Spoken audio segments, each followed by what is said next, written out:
asyrafil anbiya'i wal mursalin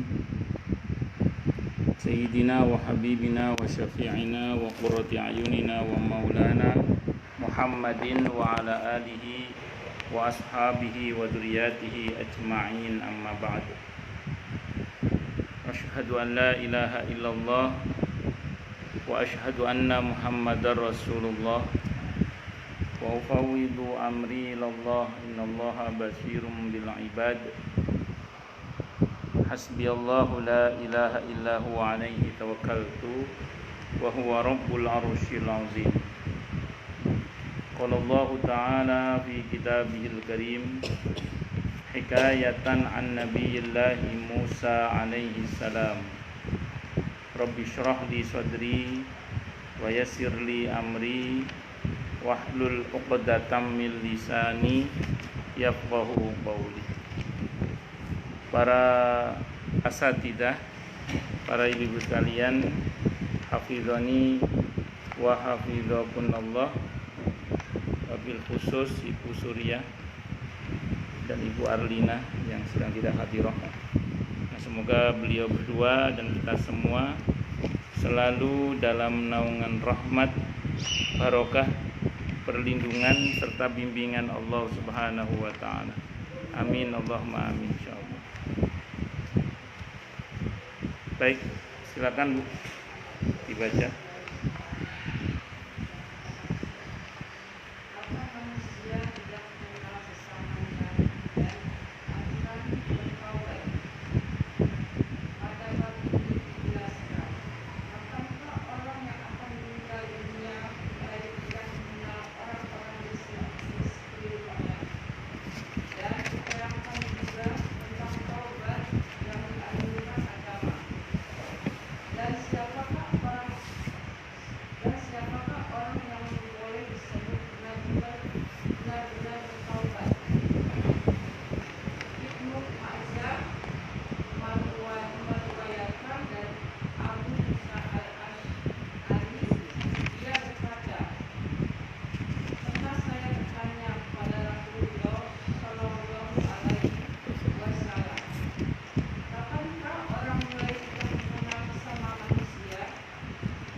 Wallahu a'lam. Terus. Dalam hadis lain disebutkan. Cukup dulu ya. Jadi Allah masih menerima taubat seseorang selagi belum terdengar ibunya menjelang mati.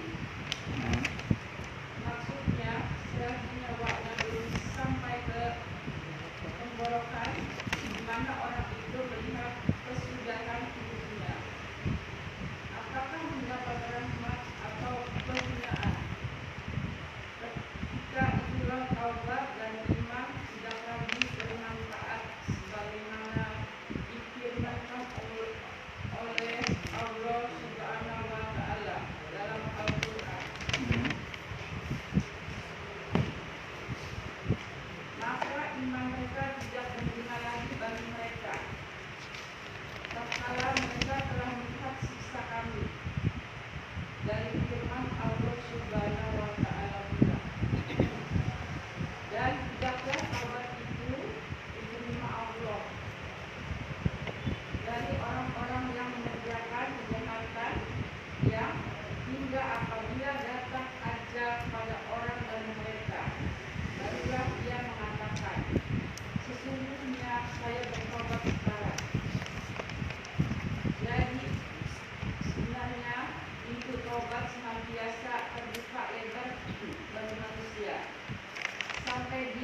pada prinsipnya seseorang itu tidak pernah ditolak tobatnya oleh Allah Subhanahu wa taala asal dia betul-betul bertobat kepada Allah Subhanahu wa taala. Ini yang pertama.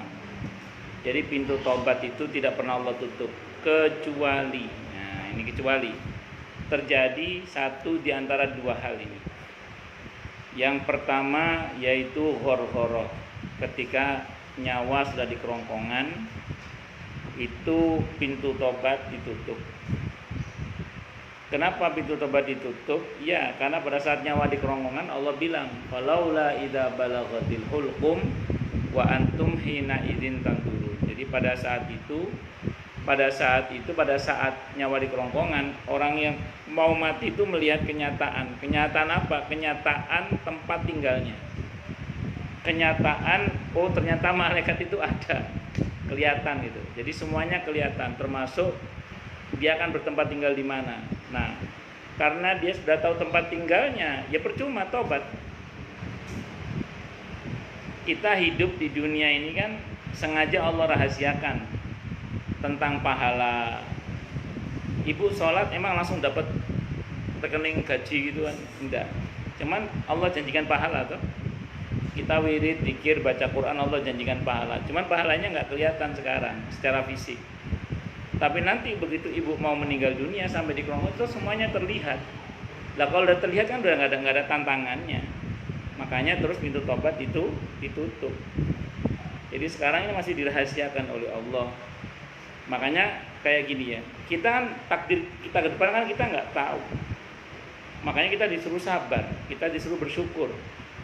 Lah kalau kita tahu, ya ngapa? Ya orang nggak perlu lagi berjuang untuk bersabar atau bersyukur, udah tahu kok. Nah, tapi karena kita nggak tahu, makanya kita disuruh bersabar dan disuruh bersyukur.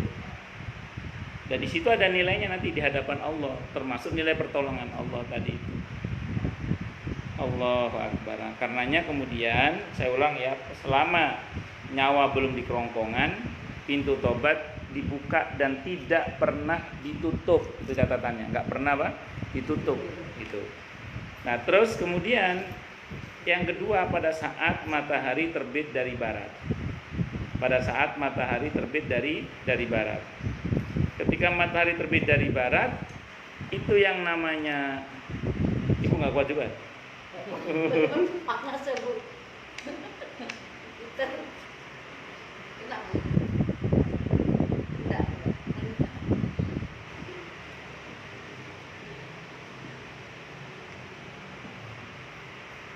Saya ulang ya. Yang kedua, pada saat matahari terbit dari barat.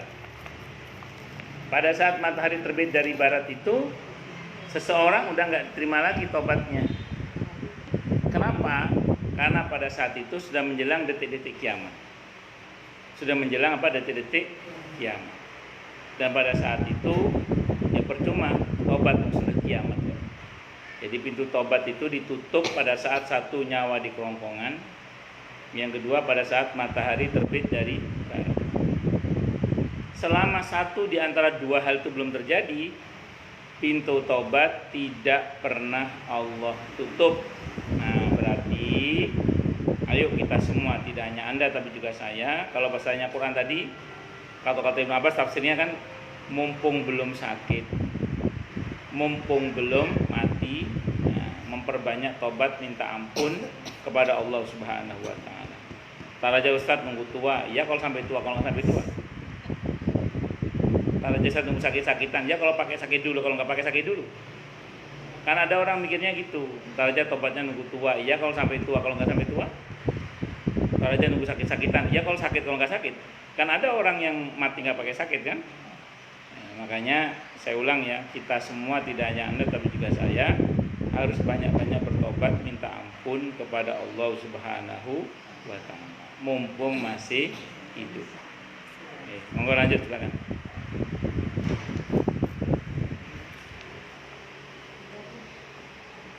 Monggo siapa? Siapa aja monggo silakan.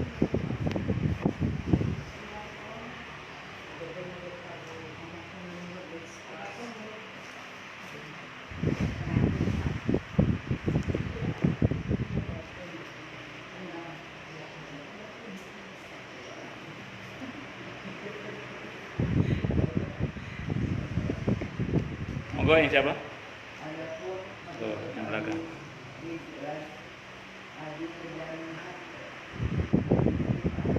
Abu Mijlas dan Ad-Dhahhak dan Ikrimah dan Ibnu Zaid nih. Terus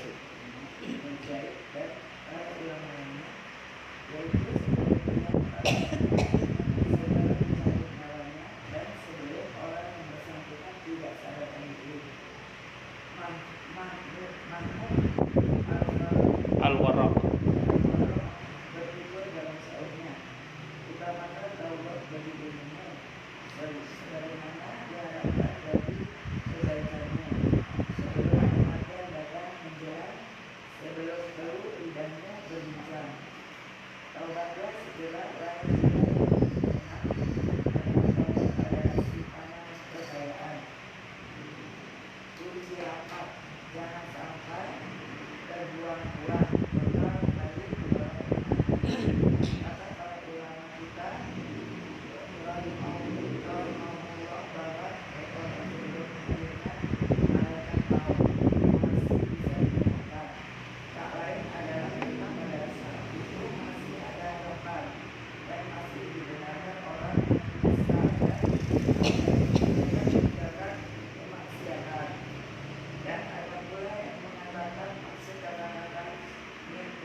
Ad-Dhahhak. Baik. Saya mau terangkan begini, Bu. Kalau bahasa sederhananya gini, tua tobat bagus, tapi masih muda bertobat lebih bagus. Udah jatuh miskin, udah nggak jadi pejabat lagi, udah dalam keadaan sengsara, taubat asal masih hidup bagus daripada yang nggak tobat sama sekali. Tapi ketika dia masih jaya, masih kaya, masih berkuasa bertobat, itu lebih bagus lagi. Rumusnya gini, Bu. Orang kalau masih sehat, masih muda, apalagi masih kaya raya bertobat, namanya orang bertobat pasti kan perbuatan baiknya lebih banyak, ya kan? Artinya dia bisa berbuat baik yang maksimal. Kenapa? Karena dia masih punya jabatan, dia masih punya kekuasaan, dia masih punya harta, dia masih full power. Jadi dengan si full power dia tobat itu lebih baik. Kenapa? Karena ada banyak kebaikan yang bisa dia lakukan. Nah, sementara kalau sudah tua, renta, udah jatuh miskin, udah nggak punya jadi pejabat lagi, nggak punya full power, taubat ya masih bagus juga daripada yang nggak sama sekali. Cuman kan udah nggak maksimal. Jadi beda dengan orang yang masih full power. Kalau masih full power maksimal, tapi kalau yang udah nggak full power ya nggak maksimal. Ya, saya kira itu. Jadi memang dihitung dari manapun, bertobat sewaktu masih muda itu lebih baik. Apalagi waktu masih kaya, masih jaya-jayanya. Nah, terus itu kenapa ada sebuah hadis Aukamakol yang mengatakan perhatikan 5 sebelum datang yang 5. Apa aja itu? Kayamu, hidupmu sebelum mati, mudamu sebelum tua, kayamu sebelum miskin, terus sehatmu sebelum sakit, apalagi luangmu sebelum sibuk, waktu luangmu sebelum sibuk, hidupmu sebelum matimu. Karena kalau sampai kita ini jangankan udah mati, mau mati aja nyesel udah terlambat. Ketika nyawa ada di kerongkongan, nyesel udah terlambat.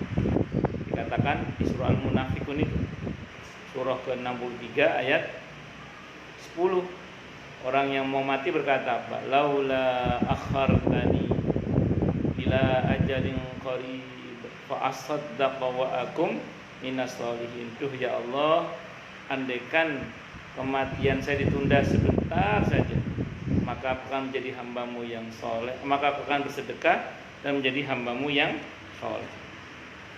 Cuman sayangnya kata Allah dari 11-nya ajal nggak bisa dimajukan ataupun dimundurkan walaupun cuman sesaat. Jadi tetap harus mati. Artinya penyesalannya percuma tak berguna. Itu baru mau mati, apalagi sudah mati. Kalau sudah mati juga nyesel juga. Penyesalannya juga sama, percuma tak berguna. Kenapa percuma tak berguna? Karena sudah mati. Allah katakan di surah Al-Mu'minun surah ke-23 ayat 99 sampai dengan 100 itu. Hatta idza jaa ahadahumul mautu qala rabbirji'un la'alli a'malu shalihan fima taraktu kalla innaha kalimatun huwa qailuha wa min waraihim barzakhun ila yaumi yub'atsun. Hingga ketika telah datang kematian kepada salah seorang di antara mereka, yang mati itu bilang, Rabbirji'un, wahai Tuhanku, kembalikan aku ke dunia lagi. Untuk apa? La'alli a'malu sholihan fima taraktu, agar aku bisa berbuat baik yang dulu aku tinggalkan. Nah, tapi kata Allah apa? Kalla, udah enggak boleh. Innaha kalimatun huwa qailuha, itu ungkapan yang pasti diucapkannya tapi percuma.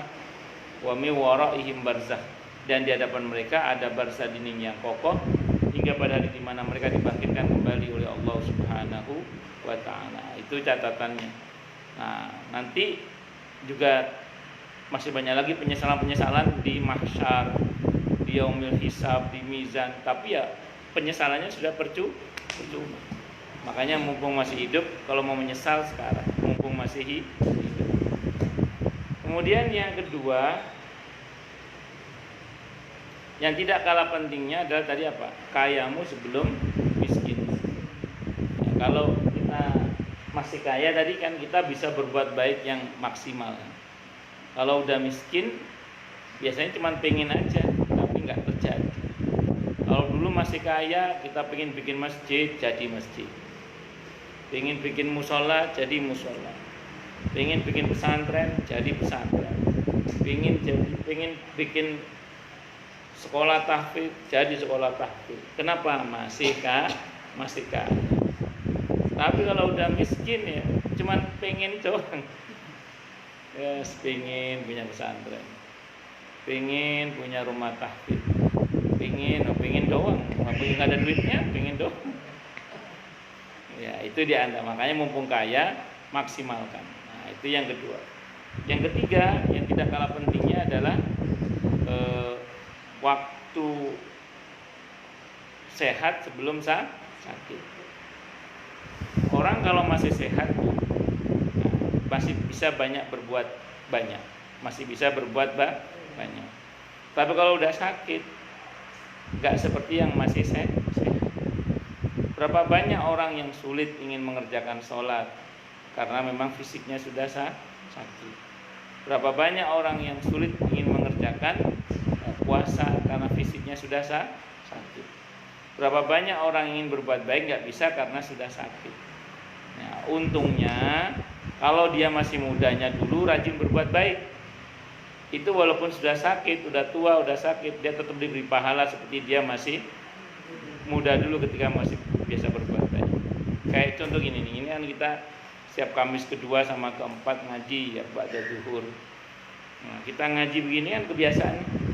Nanti ada saatnya di mana kita akan semakin menua, yang mungkin kita sudah tidak ngaji lagi atau meninggal dunia. Hadisnya hadis Bukhari. Allah berfirman pada malaikat, catat untuknya pahala seperti biasa dia mengaji atau seperti biasa dia berbuat baik. Jadi makanya mumpung masih sehat, milikilah kebiasaan-kebiasaan yang baik yang maksimal. Agar nanti kalau ada saatnya di mana kita sakit, udah nggak bisa lagi berbuat yang banyak, kita tetap diberi pahala yang banyak seperti biasanya kita masih sehat, kita biasa berbuat baik.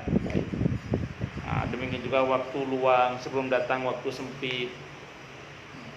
Dulu kebersamaan kita dengan keluarga maksimal ketika anak-anak masih kecil. Begitu anak-anak masuk usia remaja, usia kuliah, usia kerja, udah apalagi nikah, udah kadang jarang ketemu. Kesempatan untuk bertemu bersama dengan keluarga itu menjadi sangat berkurang ketika kemudian masing-masing sudah mulai lebih sibuk dan waktunya semakin menyempit. Maka saya ulang, mumpung masih ada kesempatan yang banyak, maksimalkan berbuat baik kepada Allah maupun pada sesama. Karena orang kalau sudah diuji oleh Allah dengan kesibukan, udah kesempatan berbuat baik jadi semakin menyempit dalam hal ini. Dan masih banyak lagi lah yang lain-lainnya tadi ya.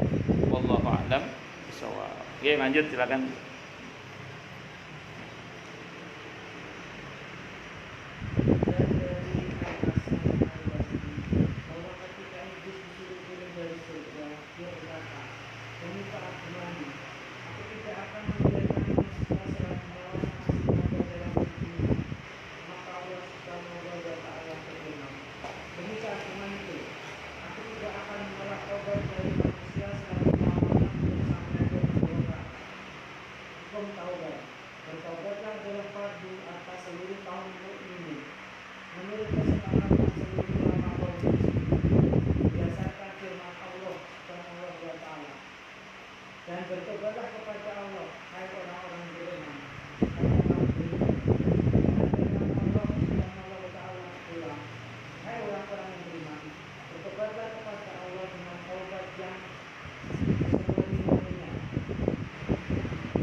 Jadi taubat itu menuntut adanya syarat-syarat yang harus dipenuhi. Yang pertama al-azam, an-nadam, pertama an-nadam, menyesal. Jadi kalau nggak nyesel nggak diampuni, harus nyesel karena telah berbuat dosa durhaka kepada Allah. Yang kedua al-azam, berkomitmen untuk tidak mengulangi lagi. Al-azam. Yang ketiga meninggalkan perbuatan maksiat tersebut. Yang ketiga meninggalkan perbuatan maksiat tersebut.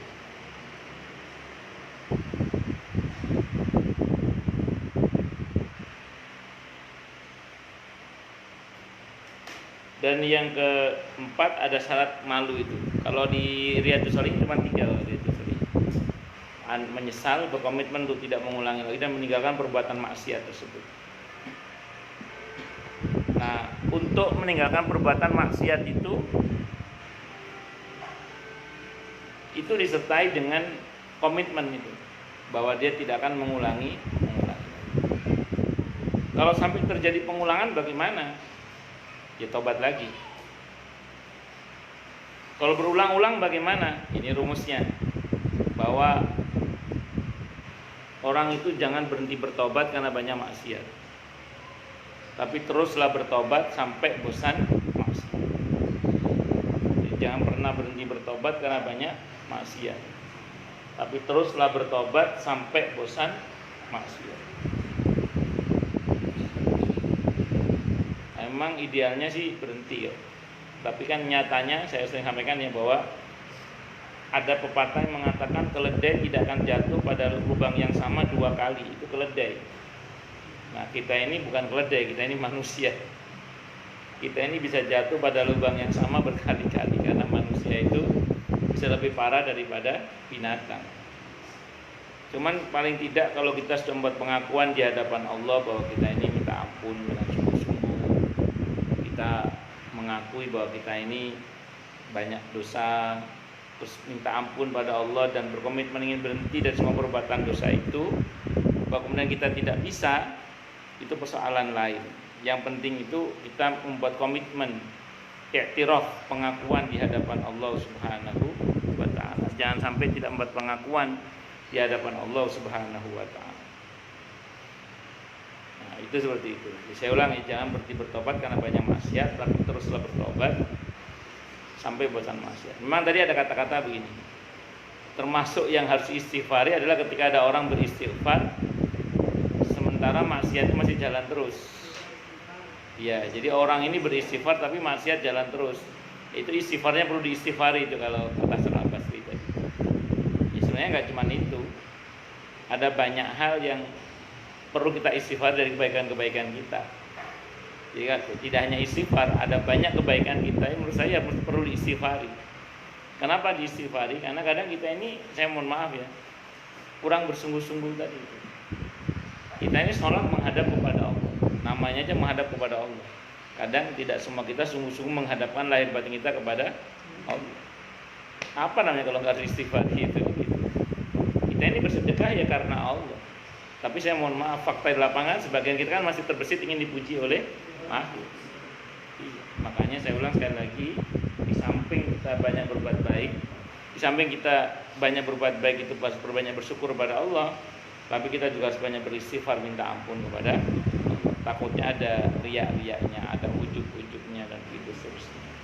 Wallahu a'lam bishawab. Itu tadi taubat kalau hubungannya dengan Allah. Kalau dengan sesama nggak cukup hanya dengan 3 hal tadi, harus tambah lagi dengan apa? Dengan meminta maaf. Dengan apa? Meminta maaf. Untuk minta maaf ini kita tidak wajib menyebutkan kesalahan kita. Jadi untuk minta maaf kita tidak wajib menyebutkan kesalahan kita. Misalnya ada ibu punya salah sama seseorang, gak harus ibu mengatakan maaf ya saya bla bla bla bla, maaf ya saya bla bla, gak harus. Yang penting ibu minta maaf aja. Kalau bahasanya Ibnu Taimiyah itu lebih baik orang yang kita minta maaf kepadanya itu gak usah tahu lah tentang kesalahan kita kepada dia, daripada ntar dia tahu malah sakit hati. Walaupun kalau dalam mazhab Syafi'i, kalau kata Imam Syafi'i tetap wajib menyebutkan kesalahan. Tapi kalau kata Abdul Lais As-Samarqandi rahimahullah rahmatan wasi'atan, termasuk disebutkan oleh Ibnu Taimiyah, itu enggak harus kita menyebutkan kesalahan kita, yang penting kita minta maaf. Wallahu a'lam bishawab. Ya, lanjut.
Jadi itu tadi istighfarnya perlu diistighfari itu di zaman siapa tadi? Hasan Al-Basri rahimahullah rahmatan wasi'ah. Di masa kita sekarang ini, Hasan Al-Basri ini masanya masa tabi'in ya. Di masa tabi'in beliau ini. Nah, jadi kalau sampai ada orang yang kalau di masa tabi'in aja itu terjadi, apalagi di masa kita sekarang ini. Kata Imam Al-Qurtubi. Makanya istighfar kita itu hendaklah disertai dengan apa? Disertai dengan penyesalan yang sungguh-sungguh, agar kita tidak termasuk orang yang melakukan istihza, penghinaan, dan istighfaf, meremehkan ketentuan-ketentuan Allah Subhanahu wa taala, dan tidak termasuk orang yang Allah cela dengan celaan di surah Al-Baqarah ayat 23 itu. Wala tatakhidu ayatillahi uzwa, ayat 231, mohon maaf. Dan janganlah kalian menjadikan ayat Allah sebagai bahan-bahan candaan. Ini hadis, ini ayat di surah Al-Baqarah ayat 231 ini. Wallahu a'lam bishawab. Lanjut dulu, silakan.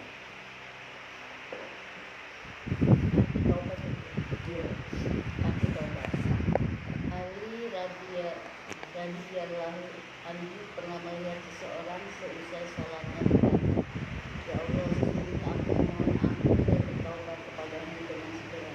Maka Ali menanggapi, "Apa ini? Sesungguhnya cepatlah juga beristighfar adalah taubat para pendusta, dan taubatmu itu memerlukan taubat lagi." Orang itu bertanya, "Wahai Amirul Mukminin, apakah taubat itu sebenarnya?" Ali menjawab, "Taubat adalah sebuah kata yang mempunyai 6 arti. Pertama, taubat atas dosa-dosa yang telah lalu atau yang bisa. Kedua, taubat atas melakukan kewajiban-kewajiban secara serampangan adalah mengulang. Ketiga, taubat atas mengambil barang orang lain secara legal adalah mengembalikannya kepada pemiliknya. Keempat, membiasakan diri melakukan ketaatan sebagaimana sebelumnya terbiasa melakukan kemaksiatan. Kelima, membuat nafsu merasakan pahitnya taat sebagaimana sebelumnya merasakan manisnya maksiat. Dan enam, menghiasi diri dengan taat kepada Allah sebagaimana sebelumnya menghiasinya dengan maksiat kepadanya, serta menangis sebagai ganti tiap-tiap ketawa yang berulang-ulang. Taubat nasuha. Abu Bakar Al-Warraq berkata, taubat hendaklah dilakukan sebelum atau nasuha, yaitu dengan merasa betapa sempit bumi ini, meski sebenarnya sangat luas, dan betapa sesatnya sebagaimana dirasakan oleh 3 orang sahabat Nabi yang tidak pernah berperang. Pokoknya taubat itu intinya berubah. Taubat itu intinya apa? Berubah. Jadi kalau ada orang gini misalnya, ada orang habis nipu ibu misalnya, datang sama ibu, "Saya minta maaf ya." Oke, dimaafkan. Tapi setelahnya ada perubahan apa enggak? Itu taubat. Kalau yang bersangkutan tidak ada perubahan, ibu diajak kerjasama lagi, jangan mau. Karena biasanya tipu lagi. Karena ngomong taubat itu gampang. Tapi kalau tidak ada perubahan, mohon maaf, bukan taubat. Disebut taubat kalau ada perubahan. Kalau tadinya dia nggak jujur jadi jujur, kalau tadinya khianat jadi amanah, kalau tadinya banyak berbuat zalim sekarang banyak berbuat baik. Pokoknya berubah gitu. Makanya Umar bin Khattab radhiyallahu anhu itu kan di antara kedzaliman beliau sebelum masuk Islam apa? Membuat takut orang-orang yang beriman.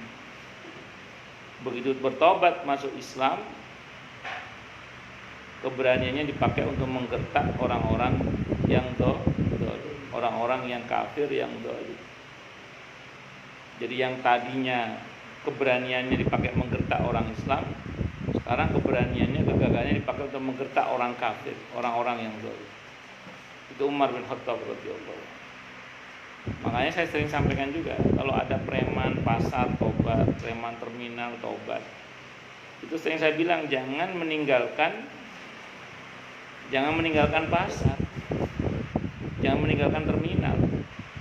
Kalau dia bosnya preman pasar, preman terminal, kok meninggalkan terminal, meninggalkan pasar, nanti terminalnya dikuasai oleh preman yang baru yang jahat, atau pasar yang dia kuasai kan dikuasai oleh preman yang baru yang jahat. Yang betul adalah tetap jadi preman pasar, tapi preman pasar yang baik. Iya. Tetap jadi preman terminal, tapi preman terminal yang baik. Sehingga apa yang terjadi? Yang terjadi adalah yang tadinya tindakannya itulah tindakan yang merugikan, jadi akhirnya menguntungkan untuk orang-orang yang baik dalam hal ini. Bisa dimengerti Bu ya? Jadi, pokoknya intinya taubat itu adanya perubahan. Kalau ada orang yang ngaku taubat di hadapan kita tapi gak ada perubahan, ya belum bertaubat. Lanjut.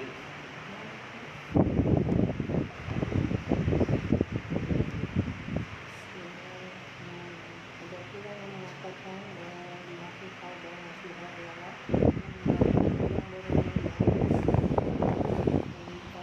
pada istri dan itu semuanya melakukan kesalahan dan jenis dosa yang tidak bertaubat darinya. Secara garis besar dosa-dosa yang harus ditaubati itu bisa berupa atau lainnya. Bagi orang kafir bertaubat artinya dia beriman disertai penyesalan atas kekafiran dan kelemahan. Jadi tidak sekedar beriman saja bagi dia, sekedar beriman tidak bisa disebut bertaubat. Adapun dosa-dosa selain kekafiran di antara itu yang berupa pelanggaran dan ada pula melanggar selain Allah. Bertaubat dari dosa yang berupa pelanggaran terhadap hak Allah, orang contohnya meninggalkan ada di antara dosa-dosa ini yang menurut syarat tidak cukup dengan sekedar meninggalkannya saja, yang harus ditambah dengan qadar seperti salat dan puasa, dan sebagian lainnya harus ditambah dengan pelanggaran seperti melanggar sunnah dan sebagainya. Adapun hak manusia maka harus disampaikan kepada orang-orang yang berhak menerima, dan maka tidak ada menarik sedikit atas mereka. Siapa bisa melepas diri dari dosa-dosa yang harus dalam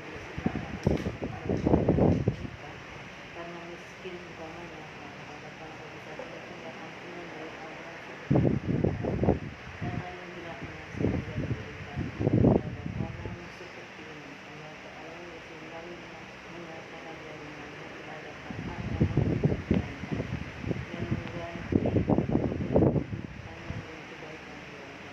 Asalkan dia berupaya melakukan amal soleh sebanyak-banyaknya dan sering meminta ampun dari kalangan kaum mukminin dan mukminat. Demikian berbicara tentang hakikat taubat. Ya. Tahu? Sekarang ya yang sampai berarti itu kan? Ya. Baik. Taubat nasuha itu bentuknya diantaranya adalah menolak kezaliman, berdamai dengan musuh atau seteru, terus memaksimalkan taat kepada Allah Subhanahu wa Ta'ala.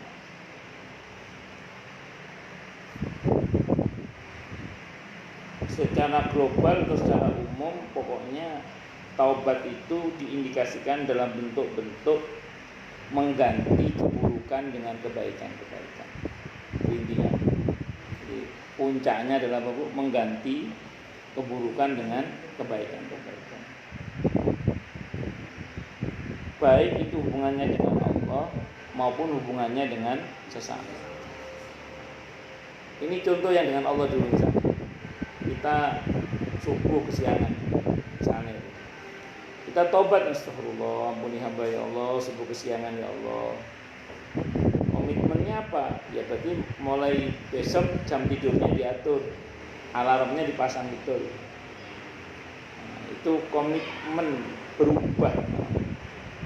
Komitmen berubah. Kemudian yang kedua, kalau misalnya kita, mohon maaf nih, sempat teledor terkait dengan sebut saja mohon maaf nih, ya Allah ampuni hamba karena hamba telah teledor dalam mendidik anak misalnya, kan kesalahan kita tobat astagfirullah. Terus ya mulai sekarang dirubah, yang kemarin nggak perhatian kepada anak sekarang lebih perhatian kepada anak. Entah dengan memaksimalkan doa, memaksimalkan berbuat baik kepada mereka, terserah bentuknya apa, yang penting ada perubahan. Dengan kata lain, kalau ada orang mengaku bertobat, kok dia tidak merubah sikapnya, berarti belum bertaubat. Nah, memang harus bedakan antara yang mengarah pada diri kita dengan yang mengarah pada orang lain. Sambil contoh gini misalnya, kita yang bertobat. Kalau untuk kita yang bertobat, kita mesti tegas terhadap diri kita untuk berubah menjadi lebih baik, tegas. Jadi kalau kepada diri sendiri sekeras kita tempas sekeras mungkin. Tapi kalau kita membimbing orang yang bertobat dengan keras-keras, paham maksudnya ya? Misalnya gini, kita punya teman atau punya saudara atau anak sendirilah, dia pengen berhenti dari maksiatnya, kita mesti bimbing pelan-pelan, jangan dikerasin. Karena kalau dikerasin biasanya sebentar tobatnya itu, sebentar. Sesuatu yang mudah diraih itu biasanya cepat hilangnya juga.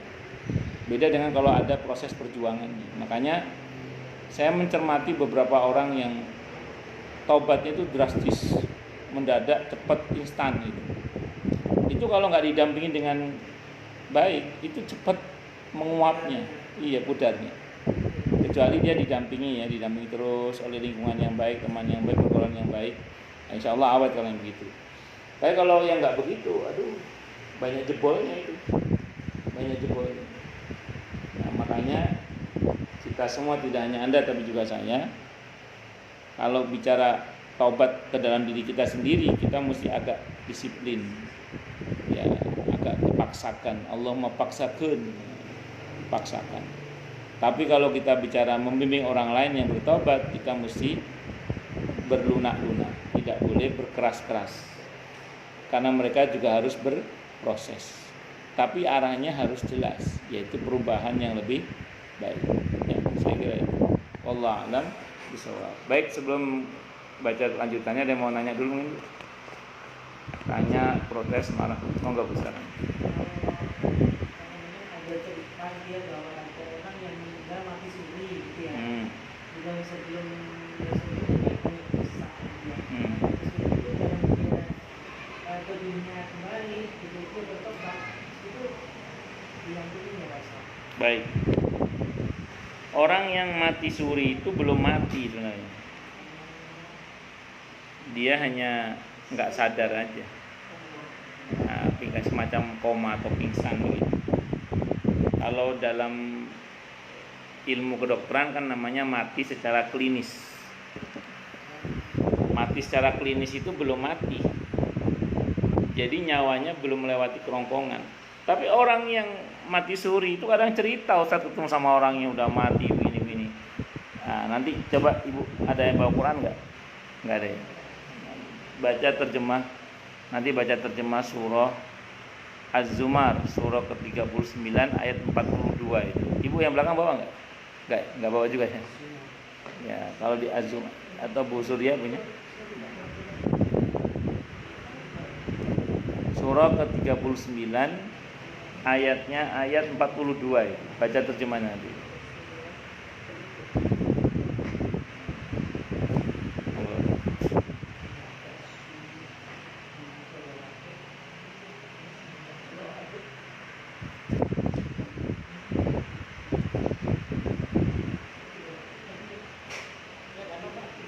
Surah Az-Zumar, surah ke-39. Ya. Ayatnya ayat 42.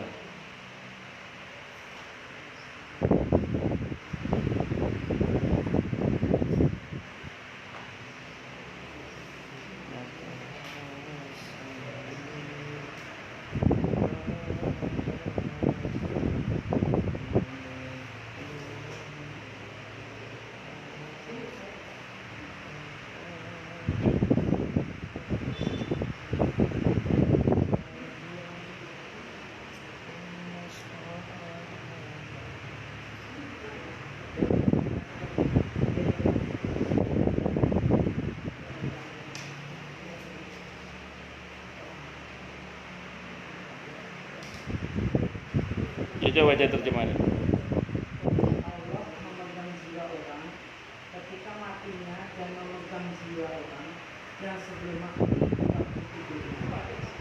Maka kita jiwa orang yang telah dia tetapkan kematiannya dan dia melepaskan jiwa orang lain sampai waktu diciptakan.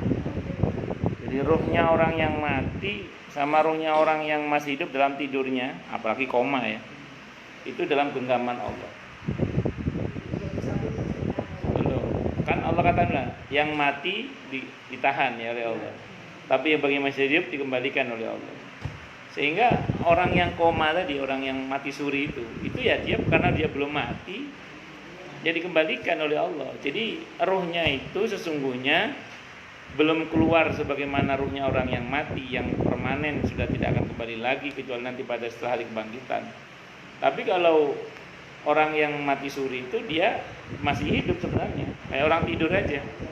Makanya kalau ada orang mati suri bangun, dia bisa cerita ketemu sama orang yang sudah mati, mungkin kenapa? Karena tadi ruhnya orang yang mati sama ruhnya orang yang hidup dalam satu genggaman Allah. Artinya ruh dan ruh itu bisa bertemu, bisa.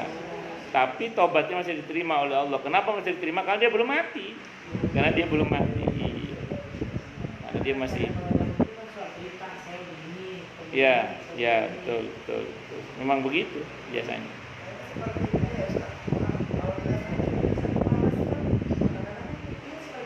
Iya bisa. Aneh-aneh. Iya. Bisa.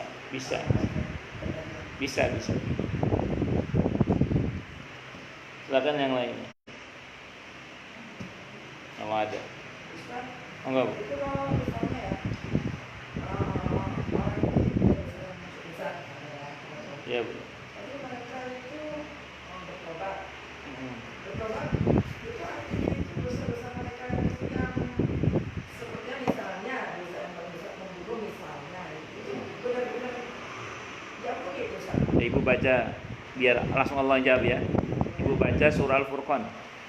Surah ke-25. Ayatnya ayat 68, 69 sampai 70. Nanti kalau saya yang jawab Ibu enggak percaya. Allah, iya.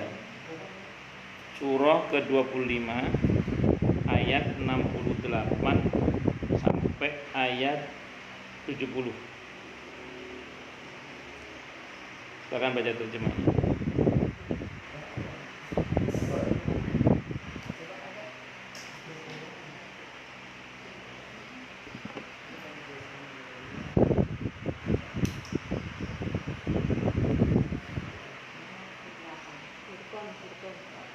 Al-Furqan surah ke-25 ayat 68, 69, 70. Coba baca. Belum ketemu.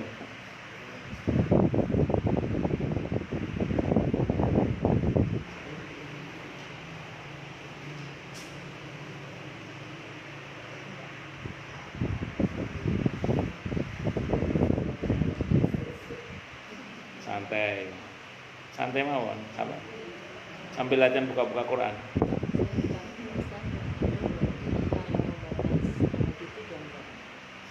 Lebih baca. Kenapa? Biasanya jam bagusnya itu ketika malam akhir. Kalau bagusnya ya jam 2 ke atas. Jam 2. Yang paling bagus waktu tahajud. Bisa lah apa-apa, asal belum subuh. Asal belum subuh masih boleh tahajud. Cuman mulainya jam berapa itu kalau yang paling bagus ya seketika akhir malam. Ketemu? Monggo. Ketemu?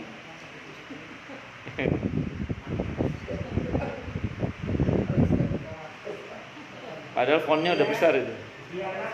Fontnya udah besar padahal. Oh, bukan. Surah ke-25 ayat 68, 69 sampai 70.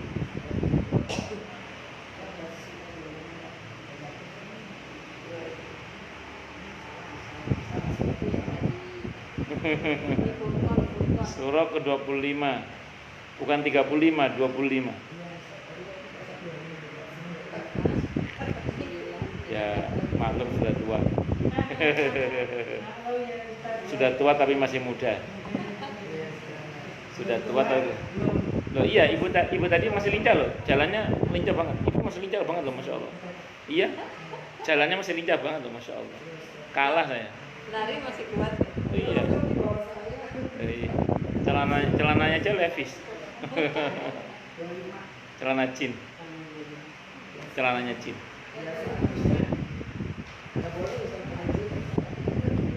Yang penting jangan ketat dan jangan transparan. Biasa dari muda, Bu. Udah ketemu belum? Susah ya nyarinya ya? Coba mana Quran? Masa susah coba. Saya coba.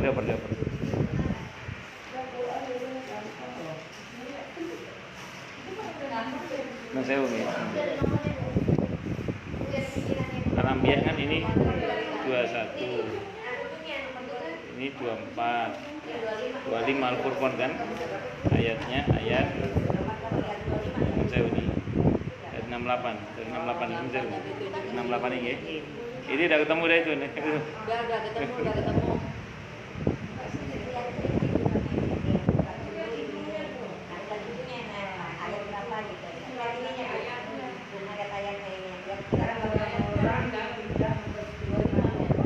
Itu.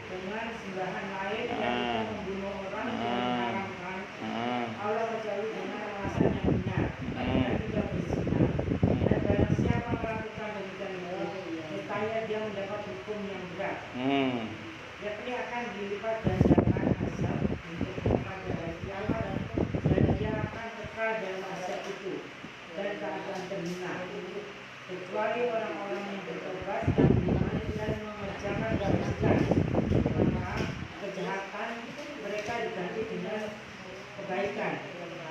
Allah Maha Pengampun. Itu nggak tanggung-tanggung loh Bu. Di ayat itu Allah sebutkan 3 dosa besar sekaligus. Syirik, berzina, membunuh. Itu aja kata Allah. Asal taubat, illa man taba. Kecuali orang-orang yang mau bertobat. Wa amana, imannya diluruskan lagi imannya, nggak syirik lagi. Wa amila amalan shalih, terus berbuat kebaikan, artinya berubah lebih baik, nggak jahat lagi. Apa kata Allah? Ulaika yubaddilullahu sayiatihim hasanat. Mereka itulah yang akan diganti oleh Allah kejahatannya, keburukannya dengan kebaikan-kebaikan. Iya, jadi dosa dia yang telah lalu itu Allah ganti udah. Allah ganti dengan apa? Dosa diganti dengan pahala. Dosa diganti dengan ampunan. Nah, bahkan kalau ibu pernah baca hadis riwayat Abi Dawud dalam kitab Al-Arba'in An-Nawawiyah, hadis qudsi, Allah berfirman, dosamu yang telah lalu aku tak peduli. Jadi dosa kita yang telah lalu itu Allah gak paten wis. Gak paten itu apa? Wis gak peduli. Nah, dihapus, bukannya dihapus, diganti dengan kebaikan-kebaikan. Tadi dosa diganti dengan ampunan, dosa diganti dengan pahala. Bahkan kalau kata Imam Syafi'i, pahala yang hilang itu diganti dengan pahala yang baru yang lebih baik. Kalau kita mau bertobat, minta ampun kepada Allah Subhanahu wa ta'ala. Jadi jangan khawatir Bu, kalau kita tobat, yang telah lalu Allah gak peduli. Makanya saya kalau suruh nasihati orang itu diantaranya, ini juga untuk diri saya sendiri sih sebenarnya. Saya biasanya ngomong gini, saya nggak peduli kamu udah berapa lama begitu. Yang saya peduli sekarang adalah kamu mau berapa lama lagi begini. Nah, jadi kamu begitu udah berapa lama aku nggak peduli udah. Yang aku peduli sekarang adalah kamu mau berapa lama lagi begini. Nah, jadi Allah itu gitu.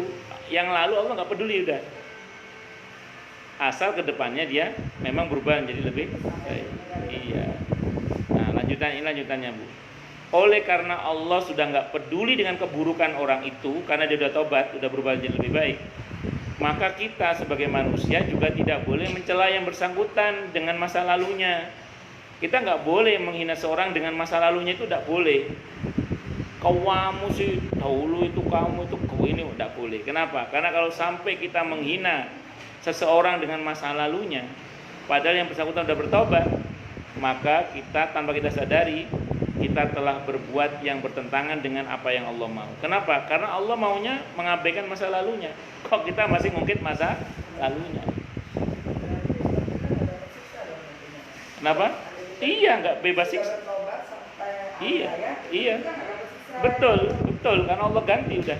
Makanya saya ulang tadi, jangan sekalipun kita menghina orang yang sudah bertobat dengan masa lalunya. Ingat ancamannya ya. Saya sering sampaikan hadisnya. Hadis riwayat At-Tirmidzi. Hadisnya hadis gharib, cuman maknanya sahih kata para ulama. Apa redaksi hadisnya? Ukamakal man ayyara akhahu musliman bidambin taba'anhu lam yamut hatta yaf'alahu. Barang siapa yang menghina saudaranya sesama muslim dengan satu perbuatan dosa yang dia telah bertobat darinya, maka yang menghina itu tidak akan mati-mati sebelum melakukan hal yang sama. Itu yang harus hati-hati. Jangan sampai kita menghina masa lalu seseorang yang sudah bertaubat. Yang lalu biarlah berlalu. Illa ma qad salaf. Yang penting bagaimana ke depannya. Makanya kita bilang, saya tidak peduli sudah berapa lama kamu begitu. Yang terpenting adalah mau berapa lama lagi kamu begitu. Kalau dia sudah tobat dan sudah tidak seperti lagi, ya udah kita abaikan masa lalu. Nah, memang begini Bu, ini mohon maaf ya. Kalau hubungannya dengan Allah begitu tadi. Yang repot itu kalau hubungannya dengan sesama. Mohon maaf ya. Memaafkan itu mudah, tapi melupakan itu sulit pakai dal. Ya kan? Ada orang datang sama kita minta maaf. Mohon maaf ya. Memaafkan itu mudah, tapi melupakannya itu sulit pakai dal. Nah, itu yang sering saya sampaikan. Kita sanggup memaafkan itu syar'i. Tak bisa melupakan itu soal memori. Ya, itu rumus itu. Iya, kita sanggup memaafkan itu syar'i, tapi tidak sanggup melupakan itu soal memori. Ya udah mau gimana lagi? Nyatanya kita tidak bisa. Ya, mohon maaf ya, fakta di lapangan.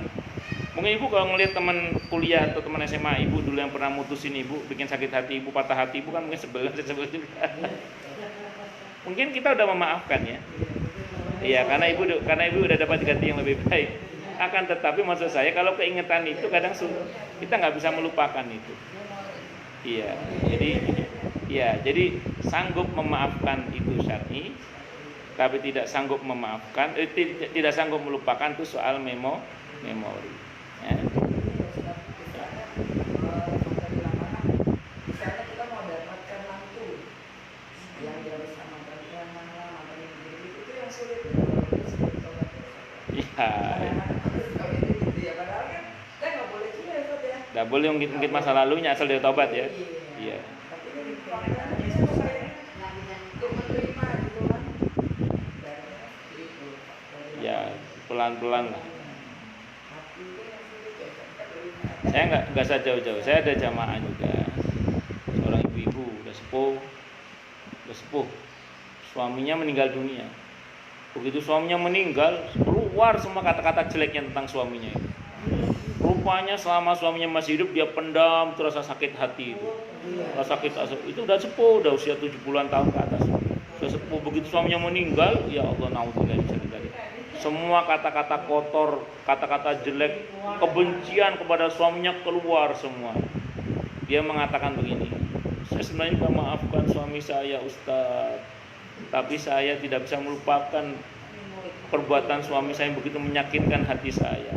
Rupanya selama pernikahannya itu dia tertekan dengan perlakuan suaminya. Naudzubillah min syarri dzalik.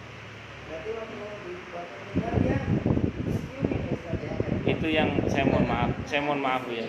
Saya mohon maaf ini. Ini fakta di lapangan kan Bu, saya mohon maaf ya. Tidak sedikit kehidupan rumah tangga itu yang tampak baik-baik di permukaan tapi berantakan di dalamnya itu banyak.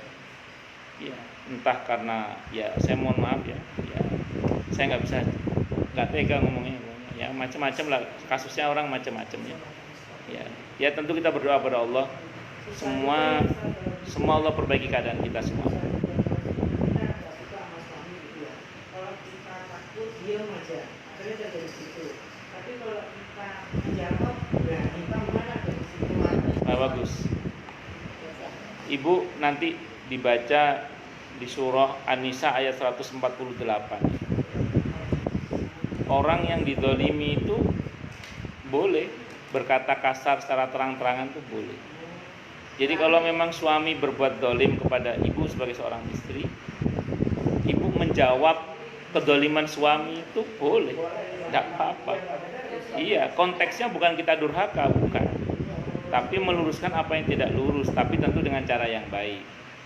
Kecuali dengan cara yang baik nggak bisa, kan mohon maaf. Tapi maaf, kasus yang orang tadi itu kan sebenarnya nggak boleh ngomong aib suami atau aib suami. Iya kan saya bilang tadi. Ya tadi karena kekesalannya tadi itu. Ya. Ya, secara umum beliau terdolimi cukup lama oleh ulah suaminya. Baru bisa dimuntahkan sepeninggal suaminya. Itu wajar ya. Ya sebenarnya itu nggak bagus juga sebenarnya. Nggak bagus juga sebenarnya. Cuman barangkali ya, mudah-mudahan ketidakberdayaannya itu menjadikannya dia diampuni oleh Allah karena sebelumnya dia telah dizalimi dalam waktu yang cukup lama. Ya mudah-mudahan diampuni oleh Allah. Kita doa. Ya. Kalau ibu aja maklum apalagi Allah pasti lebih maklum lagi. Kalau ibu aja maklum apalagi Allah pasti lebih maklum lagi. Nggak ketemu Bu ya. Jadi di ayat itu gini Bu, di ayat itu di An-Nisa ayat 148 ya, itu di surah keempat ayat 148 itu Allah mengatakan bahwa Allah itu tidak menyukai perkataan kasar yang diucapkan secara terang-terangan kecuali dari orang yang didolimi. Jadi seorang istri yang didolimi oleh suaminya dia boleh membantah suaminya, yang dolim itu boleh. Yang nggak boleh itu durhaka. Dalam arti durhaka itu gini, membantah perkataan suami tapi sambil merendahkan, itu tidak boleh. Kita tidak boleh loh merendahkan suami. Ibu merendahkan suami tidak boleh. Sebagaimana suami merendahkan istri juga nggak boleh. Ada seorang suami itu kalau marah sama istrinya itu digoblok-goblokin istrinya, disetan-setankan, naudzubillah misalnya, itu ada. Itu namanya merendahkan. Nah, seorang istri marah sama suami, merendahkan suami itu juga nggak boleh.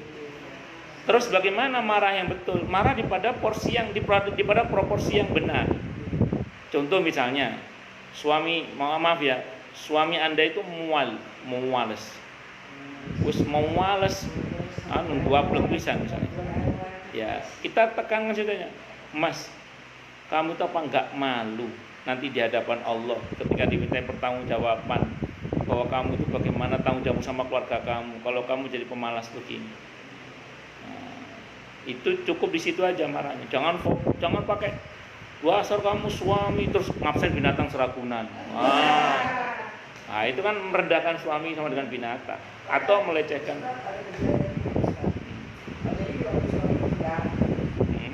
Itu ketahuan gitu loh, Ustaz. Kalau suaminya itu punya istri lagi gitu.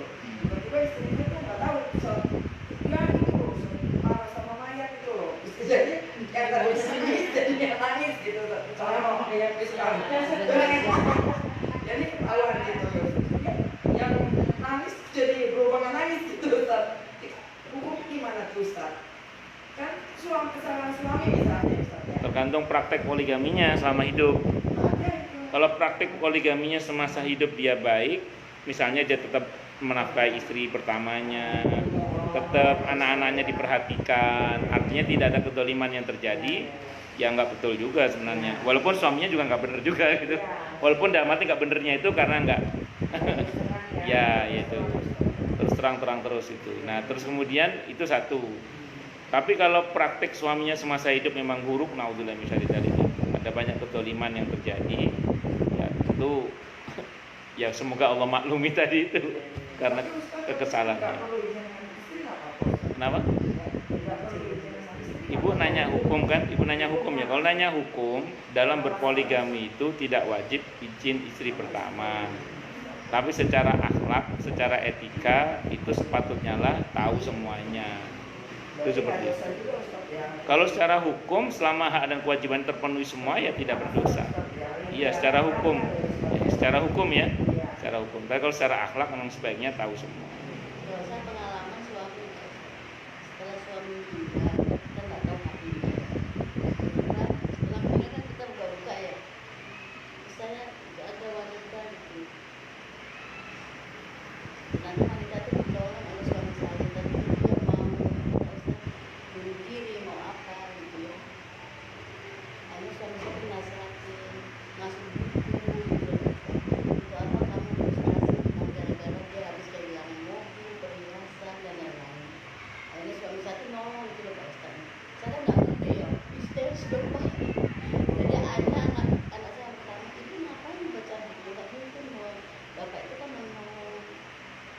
Iya. Ibu tahu kan bapak kayak apa? Maksudnya dengan karyawatinya aja dia begitu, begitu.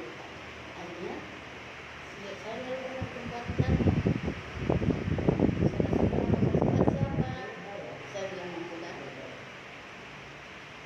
Karena suami saya itu saat ini udah meninggal, dia nangis Pak Ustaz, nangis begitu. Kenapa Mbak nangis? Memang ada hubungan apa sama suami saya? Terus orang itu bilang suami itu tuh baik banget, dia menolong saya Bu. Tadinya saya kerja dan ibu ditolong oleh suami ibu dengan dikasih buku, dikasih nasihat. Terus dia tuh bercerita kepada saya bahwa ibu sangat sabar, pokoknya itulah Pak. Dia tuh sangat sabar, ibu nangis yang sampai gitu. Setelah tahu suami saya meninggal, akhirnya saya baru tahu dia ditolong. Itu tadi dia cerita saya hampir bunuh diri, hampir apa. Jadi dia kenal itu tadi Pak, kayak di kantor saya sales gitu lah Pak, kenal dengan apa gitu. Akhirnya terus saya baca di Al-Quran kan, kalau orang yang meninggal menolong orang itu kita baik. Terus besok itu betul Pak, itu kejadian sama saya. Karena anak saya tuh nguatin sama nggak mungkin bapak itu mau.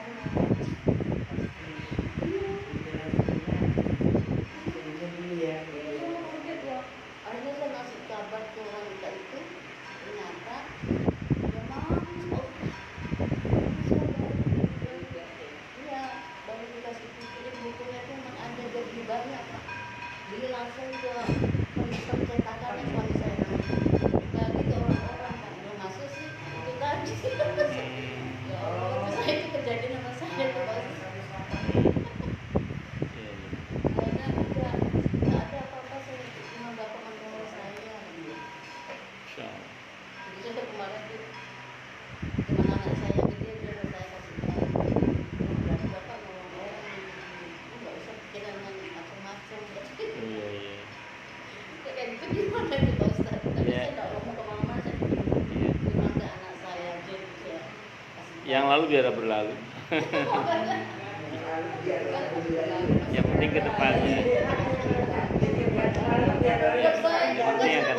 Itu mau meninggal kurang 2 minggu itu. Jadi suami saya nolong.